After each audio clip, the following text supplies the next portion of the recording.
welcome back di Petra Podcast Corner. Dan pada kesempatan hari ini yang akan dibahas adalah tentang konten kreator. Berhubungan dengan hal itu, saya sudah mengundang nih salah satu master dari seorang konten kreator. Ya, mari kita sambut Kakak Igleon. Welcome back. Welcome back. Halo, what's up? So, mungkin boleh diperkenalkan nama, asal, atau biar lebih dekat. Because, tak kenal maka tak sayang. Sayang. Oke, silakan. Perkenalkan guys, bagi yang belum tahu, namaku Igleon Gunawan. Aku angkatan 19 UKP juga aku. Jurusanku mesin, teknik mesin. Mesin. Ya, sekarang kesibukanku kuliah, terus panitia, aku fungsio UKM Dance Petra juga. Petra Motion.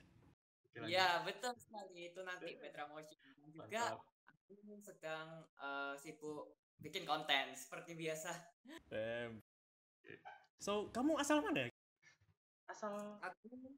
Aku itu asal Banyuwangi. Okay. Nah, SMP aku pindah ke Surabaya, pisah dari keluargaku gitu. Oh, rantau. Lanjut ke Medan. Dan kalau sekarang masih di Surabaya gitu ya? Iya, aku ngekos di Surabaya, Padang Pasir. Oh, berarti kalau misalnya aku ngomong bahasa Jawa, ngerti dong? Oh, ngerti dong bosku. Bisa. Mantap. BTW gini, kan bahas konten kreator nih. Aku lihat di YouTube kamu itu, kamu mulai upload 5 tahun lalu. Ya, benar. Awal banget berarti, 5 tahun.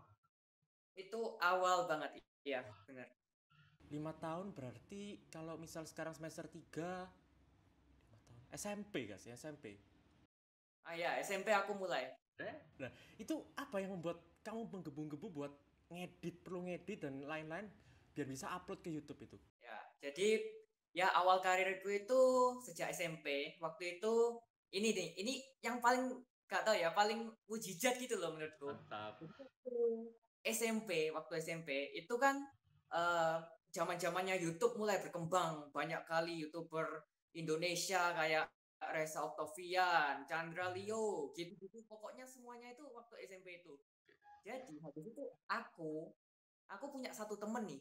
Aku sama temanku ini punya passion yang sama dalam buat video, buat film, buat komedi. Jadi aku tertarik gitu loh buat mengembangin skill kami kayak gitu. Jadinya ya mulai belajar edit, mulai nontonin konten orang, mulai belajar ngomong di depan kamera. Ya meskipun dulu videonya kayak cringe, videonya jelek, terus kayak diketawain temen-temen, apa sih video apa sih gak jelas.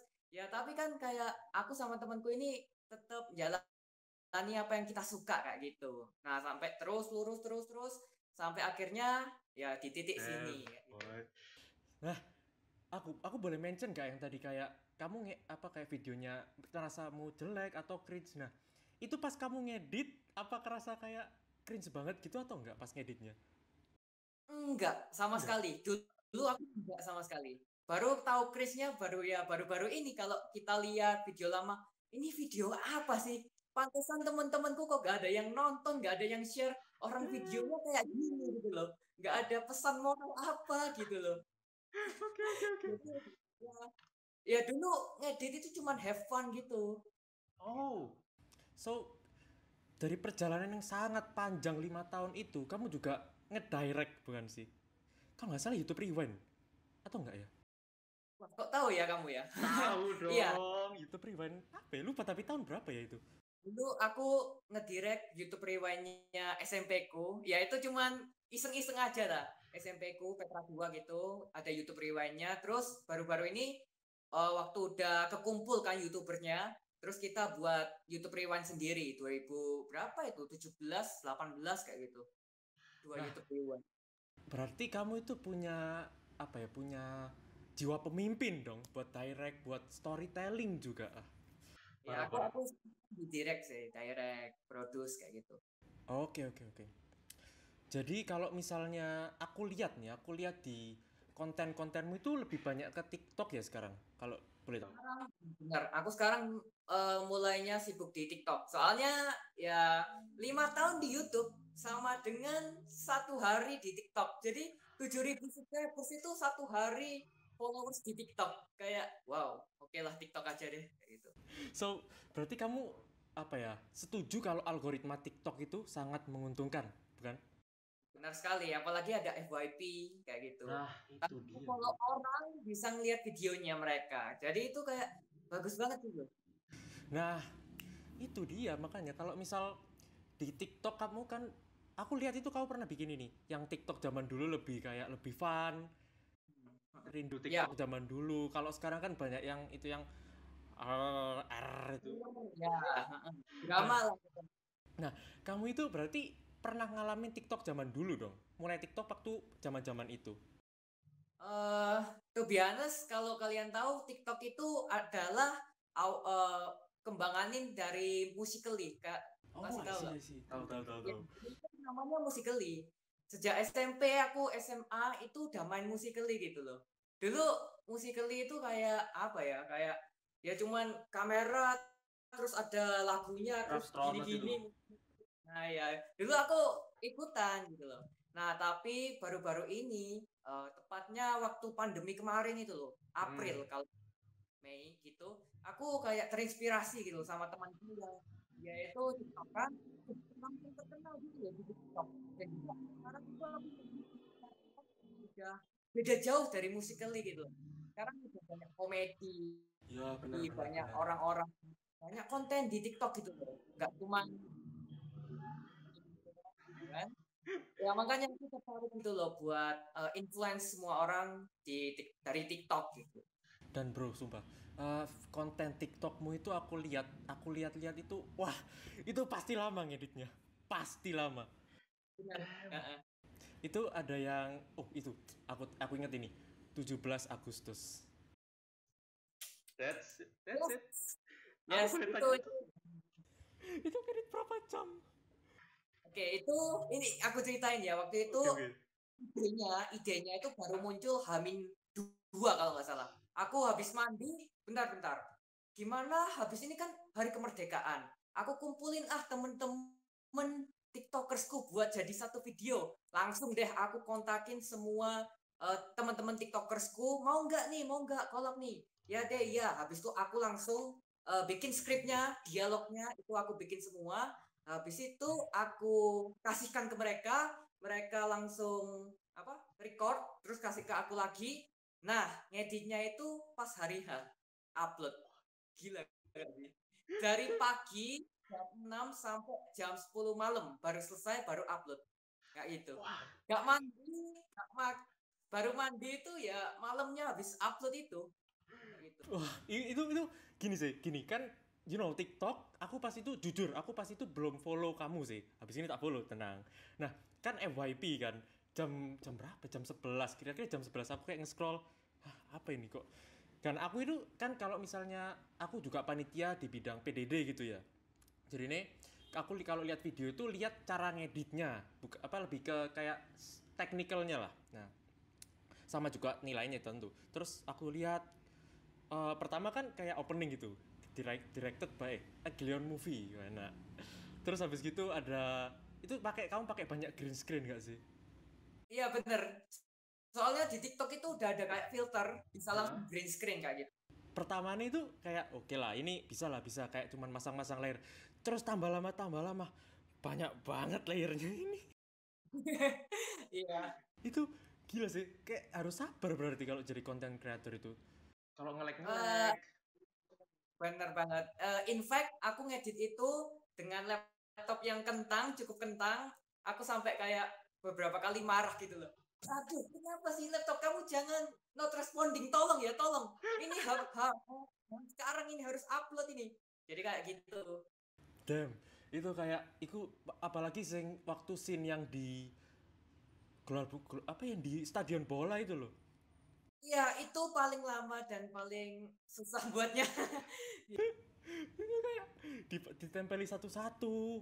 Terus aku mikir, terus aku baca komen tuh. Aku baca satu komen, itu kayak halah itu cuma tempel-tempel video. Hey, Anda tidak tahu berapa beratnya. susah itu. Susah itu Mengakui aku. susah. Itu parah. Terus habis gitu itu ya, itu aku bahkan mikir, ini bener, ini in fact aku bahkan mikir kalau itu bakal masuk TV loh. Beneran. Bener, aku mikir gitu. Soalnya aku lihat akhir-akhir ini kayak yang SMA Petra 1 yang ngambil rapot online itu loh. Iya, tahu aku. Itu bahkan Tahu. masuk TV. Dan masuk konten gini nggak masuk TV. Terus tak tunggu besok lah kok vibes kemerdekaan ini sudah, aduh eman nggak masuk TV. Parah sih. Iya. Itulah. Itu awal mula aku mulai lihat kontenmu, aku mulai lihat, wah, terus aku lihat biomu quality over quantity. Iya, benar. Dan Iya. itu Baca sekali sih. Kayak apa ya? Contohnya yang Photoshop story. Benar. Itu sih, nah aku penasaran. Itu story-nya kamu tulis sendiri atau ada timnya gitu? Tulis sendiri, semuanya sendiri kok. Nggak ada tim. Berarti kamu bener-bener apa ya? Jadi seorang penulis sendiri, membuat background dan aset semua. Semua asetnya Iya. sendiri, ngedit sendiri. Iya. Nah, dan itu bener parah sih, parah. Bagus. Ya, thank you. Nah, tapi uniknya gini. Kan dari awal tadi sudah bilang kalau misalnya kamu masuk fakultas jurusan teknik mesin kan. Mesin, Dan itu sangat berbeda 180 derajat bukan sih? Benar sekali. Aku penasaran. Aku juga teknik industri dan aku di bidang PDD. Dan itu sangat, softwarenya pun beda. Software pakai AutoCAD. Lah kok ini Illustrator? Kok ini Photoshop? Kan kayak shortcutnya beda-beda. Nah, bagaimana caramu itu buat ngolah waktu lah biar kuliah juga bisa, tapi buat nulis, buat konten creator itu juga bisa gitu. Ya. Kak, pertama-tama aku mau ngomong sharing tentang kenapa aku masuk mesin dulu. Iya, boleh. Ya, jadi ceritanya itu ya agak rumit gitu lah ya. Kamu tahu kan kalau misalnya kebanyakan ya, ini aku ngomong kebanyakan, kalau keluarga besar Chinese itu mereka mendorong keturunan mereka masuk ke jalur bisnis. Pokoknya industri, pabrik, kayak gitu-gitu lah. Nah, keluarga besarku sendiri itu kayak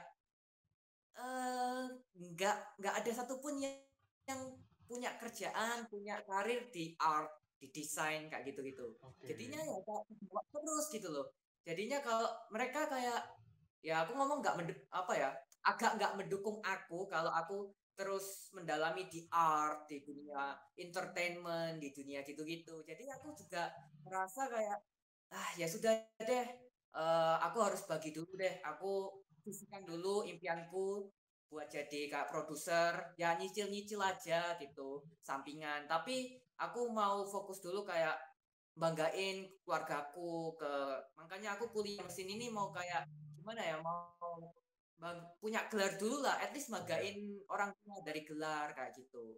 Ya buat kedepannya nanti aku kayak melihat apakah aku stay di mesin atau kalau misalnya Tuhan dunia entertainmentku, karirku bisa naik sebelum aku lulus, ya aku pergi ke karirku, ke desain kayak gitu.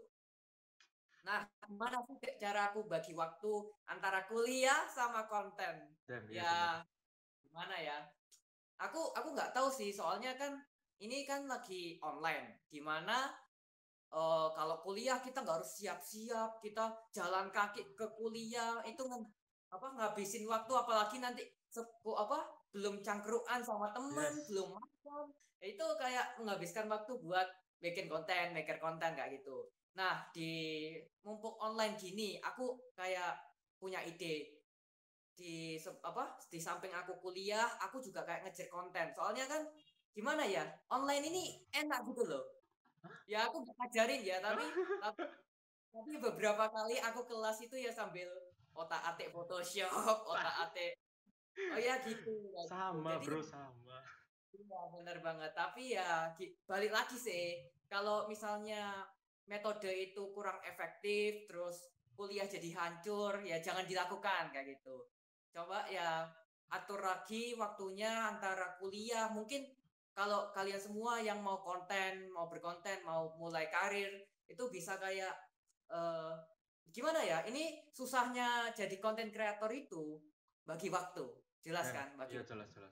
kuliah sama bikin konten. Nah, seringkali itu kebanyakan konten kreator itu kayak gini. Mereka kuliah, kebanyakan waktu kuliah terus, panitia terus.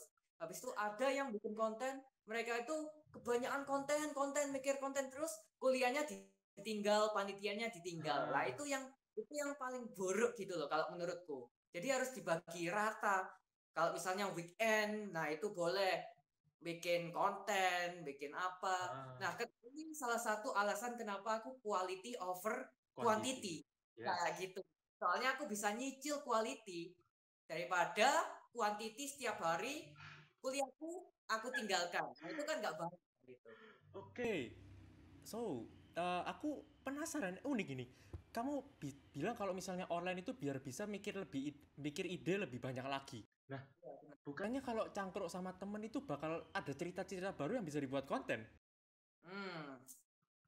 Ya, tapi aku ini tipe Yes. orang yang bisa mikir sendirian kayak gitu. Kayak duduk di kamar pakai headset, udah brainstorming sendiri kayak gitu. Tapi kalau di keramaian gitu, otakku ini nggak berjalan kayak gitu. Jadi benar-benar sendirian kayak gitu loh. Berarti Gitu. tipe lebih ke apa ya? Bukan introvert, lebih ke kalau mikir harus sendiri lah ibaratnya, nggak boleh rame-rame gitu. Iya, benar banget ya. Oke, menarik. So, oh ya, ini TikTok sama IG, Instagram. Dulu itu sebelum TikTok lebih booming, kamu lebih upload ke Instagram atau ke YouTube? Ke Instagram bukan sih, kalau boleh tahu. Kalau sebelum TikTok booming itu. YouTube sih. YouTube, habis itu aku baru share ke Instagram kayak gitu. Nah, kalau misal YouTube yang kayak apa? Film yang kamu direct sendiri kayak Love Story Untold itu bukan sih? Ya, benar.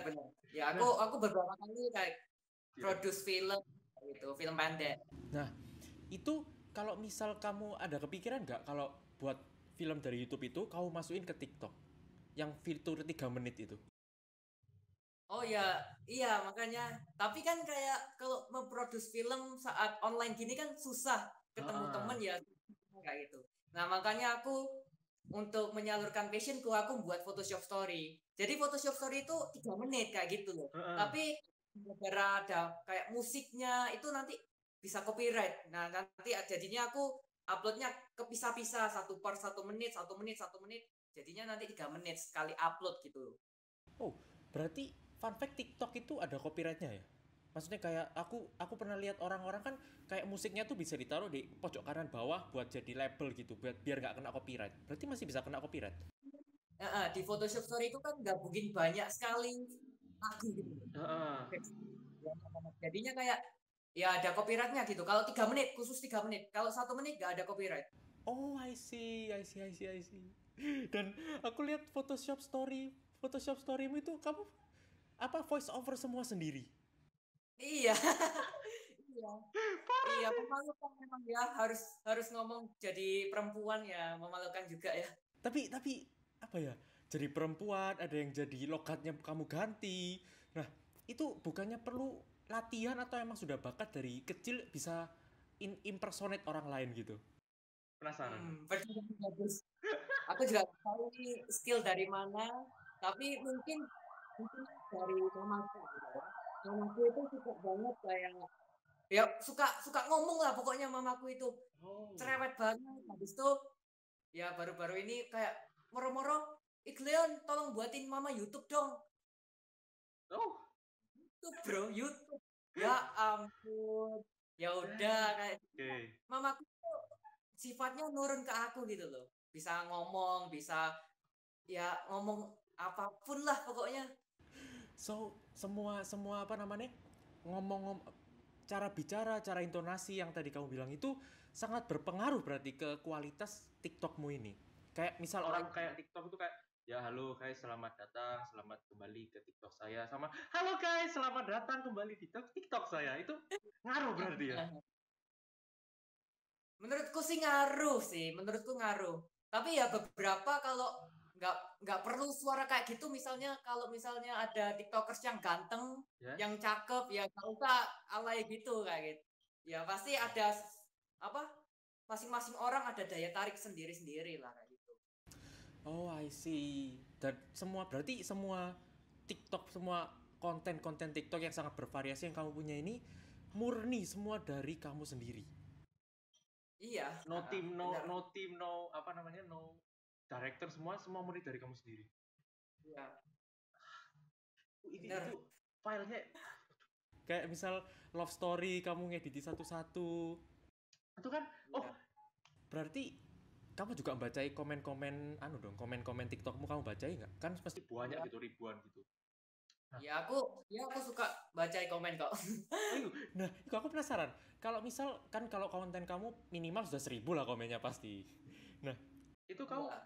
bacai satu saat sering kamu bacai atau misal kamu dapat satu komen yang nggak enak gitu, perasaanmu kayak gimana kira-kira? Oke, kalau misalnya pertama kalau misalnya komennya banyak gitu sampai 1.000 ya nggak mungkin lah aku baca satu kayak gitu. Tapi kalau misalnya ya sedikit video apa komennya 100 200 ya pasti aku baca. Nah, Oh. kalau komen kayak gitu itu di TikTok jarang banget di TikTok kalau di TikTok. Yes, I see. Iku. Nah, tapi ini nih. Ketika pada waktu itu salah satu videoku ngedit itu di repost oleh sebuah akun Instagram kayak dagelan gitu. Wah, bro. Itu lihat di komen banyak banget head comment. Orang ini ngomongnya ngajak tawuran, bro. Hei, ngomongnya kayak ganteng. Ini cowok atau banci sih? Jadi kayak ya itu memang buat down banget kayak gitu waktu itu. Sampai aku buat story di Instagramku kayak emangnya orang nggak boleh jadi lucu gitu, nggak boleh menghibur. Jadi kayak ya aku merasa orang-orang di Instagram itu lebih barbar lah dari TikTok. Soalnya kan di TikTok lebih banyak bocil ya sekarang ya. Jadi ya mau nggak mau. Bocil FF. Ya bener banget. Oh iya sih, bener-bener aku baru ingat. Kalau misal apa namanya? Bukan kultur apa? Lingkungannya Instagram sama TikTok itu lebih membangun TikTok ya. Iya benar. Udah ada kayak community gitu loh, community di TikTok yang kayak ya buat apa pendidikan, buat art. Jadi kayak semuanya gitu pada support gitu loh di TikTok. Kalau di Instagram kan udah lama gitu ya, community-nya udah kayak nyebar kemana-mana gitu. Jadi ya mau nggak mau ya harus deal with it gitu. Dulu itu, iki jujur, aku dulu itu penghina TikTok. Bener-bener aku kayak Ngapain sih TikTok alay-alay? Terus aku nyoba download terus nyoba scroll. Oh, apa GUI-nya lebih bagus gak sih? Cuman kamu nge-scroll itu pasti dapat video gitu. Terus videonya beda-beda. Dan waktu aku lihat komen, wah, kalau di Instagram itu kayak vibes-nya nggak bisa kealirkan gitu gak sih? Bener.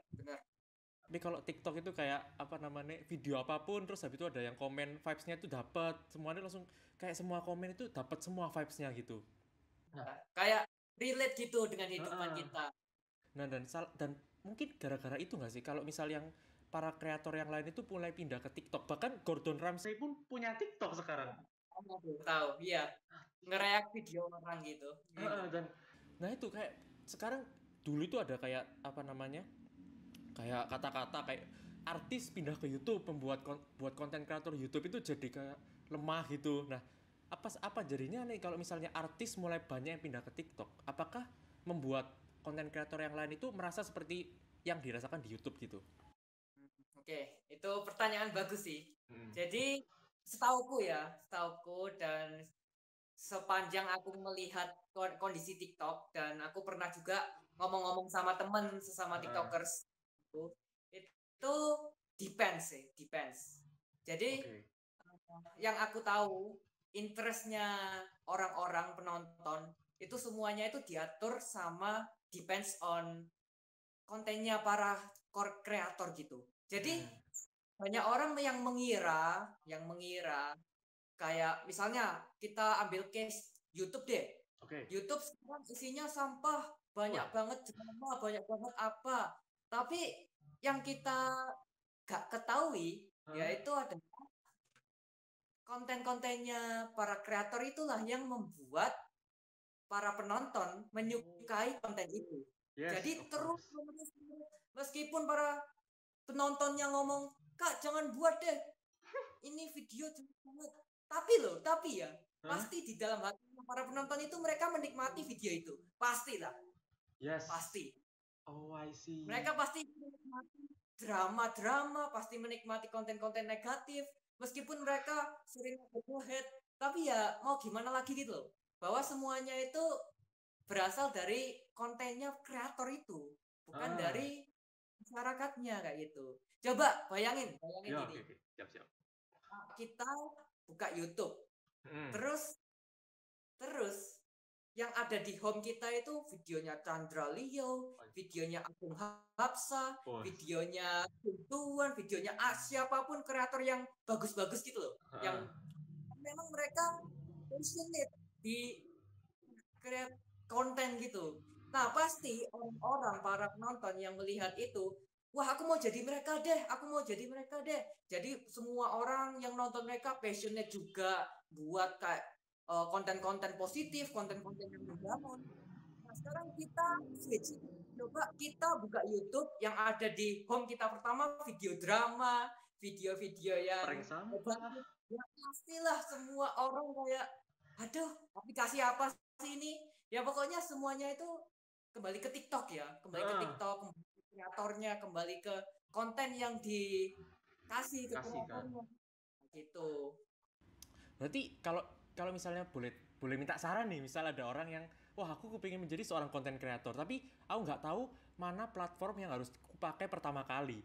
Nah, dari Instagram, YouTube, Twitter, TikTok, sama apa lagi ya? Instagram, YouTube, Twitter, TikTok, guys. Apa yang menurutmu paling jadi ada urutannya gitulah? Yang paling pertama harus digunakan. Kira-kira.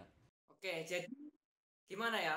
Kalau menurutku masing-masing orang, masing-masing konten kreator itu punya kayak apa ya?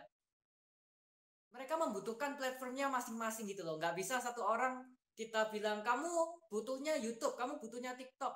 Jadi kayak mereka semua pasti punya kayak apa ya, semacam platform yang mereka sukai. Kalau misalnya temanku itu sukanya Instagram, soalnya di Instagram itu kayak HUD-nya lebih bagus, terus konten-kontennya sesuai dengan dia, terus dia punya komunitas di Instagram.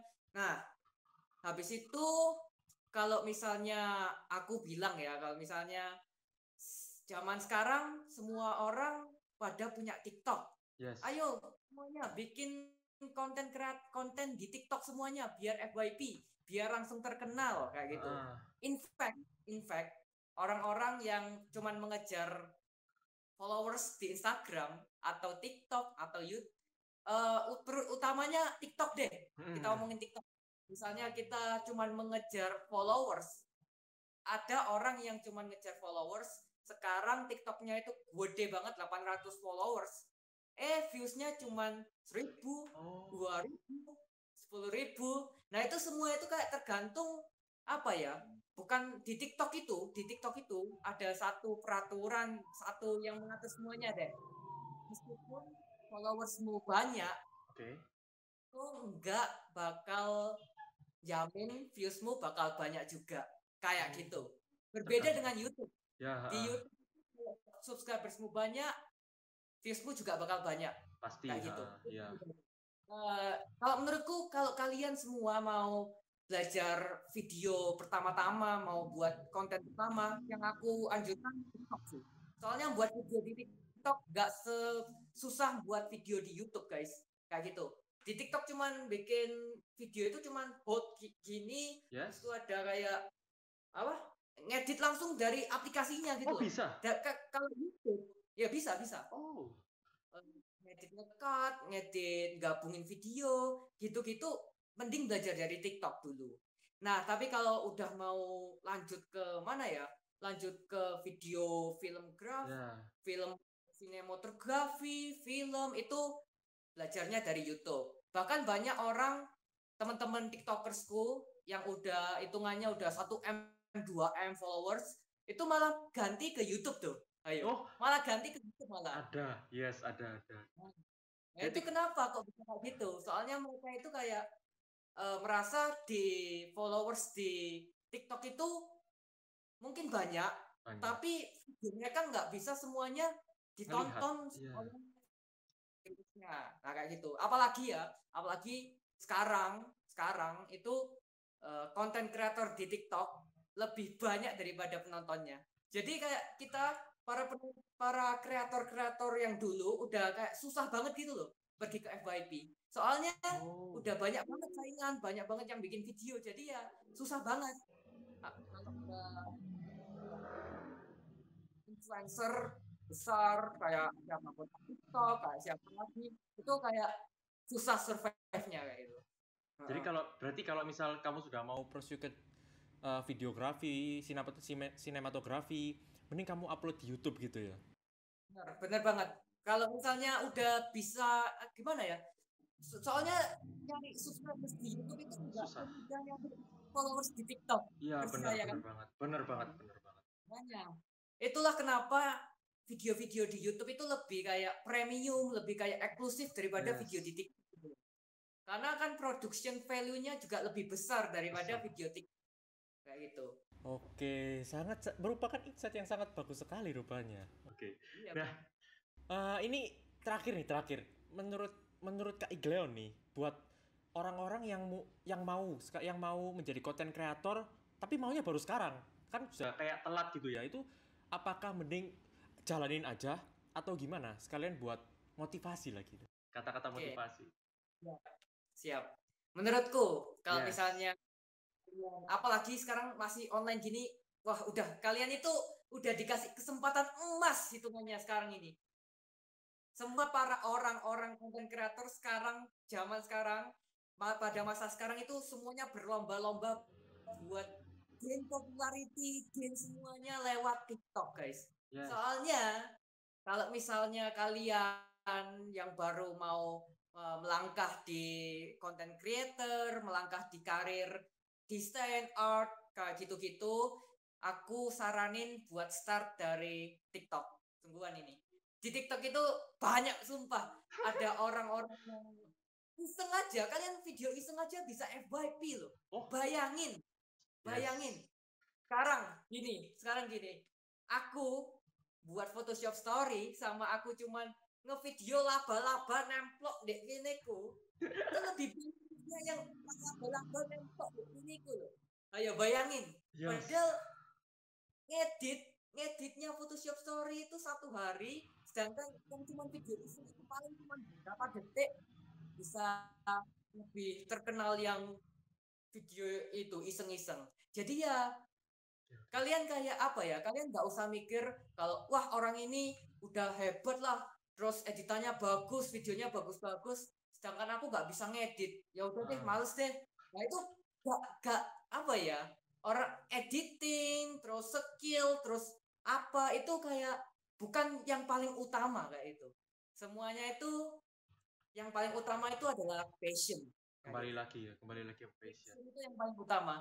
Kalau misalnya kalian yang mau start karir kalian, terus kalian udah punya passion dari awal, kalau misalnya kalian udah set, yang paling utama itu kamu ngejar apa yang mau kamu kembangkan dalam diri kamu, daripada kamu nyari followers, udah pasti fokus lah di passionmu kayak gitu. Kayak aku sekarang, aku itu kayak dulu aku pernah gitu loh merasa ngapain sih ngedit ini, susah ngedit, semua dikalian sama dia yang nggak usah diedit. Yang penting aku bisa bikin lagi wes. Nah itu bedanya gitu loh, bedanya sama konten yang benar-benar konten sama video-video yang nggak jelas kayak gitu. Kalau kita ngedit, kalau kita buat video yang menurut passion kita, nah itu dampaknya itu ke diri kita sendiri gitu loh. Misalnya aku dulu jelek banget, tapi aku tetap merasa aku mau jalani passionku kayak gitu. Aku nggak ngurusi mau yang nge-views berapa, mau followersku berapa, yang penting aku pokoknya ngedit terus-terusan. Habis itu aku buat video, buat brainstorming, mikir-mikir tentang film. Mungkin di masa depan aku bakal membutuhkan skill yang udah aku asah itu, ya kan? Oke. followers sama views itu cuman hadiah plus aja lah, cuman Bonus lah, hadiah gitu, bonus. sekedar ya bonus ya itu. Tapi ya yang paling penting ya kamu bisa mengasah passion kamu lewat video kamu, bukan kamu cuman video iseng-iseng aja, cuman buat ramein. Buat rame Percaya gitu. orang-orang yang bikin drama, orang-orang yang cuman iseng aja main TikTok itu emang terkenal, tapi cuman untuk waktu yang singkat. Sedangkan orang-orang yang punya passion yang tinggi, sudah punya skill yang mereka asah, itu pasti mereka di masa depan bakalan ciamik lah Mantap. pokoknya. Gila. Sebuah insight yang sangat menarik. Oke. Oke, berhubung sudah hampir habis nih, aku kasih challenge nih biar seru. Aku kasih kamu 5 detik buat promosiin semua yang kamu punya. Promosi semua, boleh bebas 5 detik doang tapi. Oke? Siap? Mikir dulu. 5 detik nih. Benar, guys. Aduh, aku gak bisa mikir ini, bro. Gak pernah promosi, bro. Aduh. Ya, Instagram, YouTube. Oke, siap ya? Oke. Ya. Dimulai dari sekarang. Guys, langsung aja follow TikTokku Igleo ya, Photoshop, ada banyak Photoshop, aku bisa ngedit foto kamu. Terima kasih. Mantap. Oke, bro, terima kasih banyak bro sudah mau hadir di podcast ini, bro. Dan ya guys, itu dia podcast Corner. Petra Podcast Corner episode konten kreator. Terima kasih.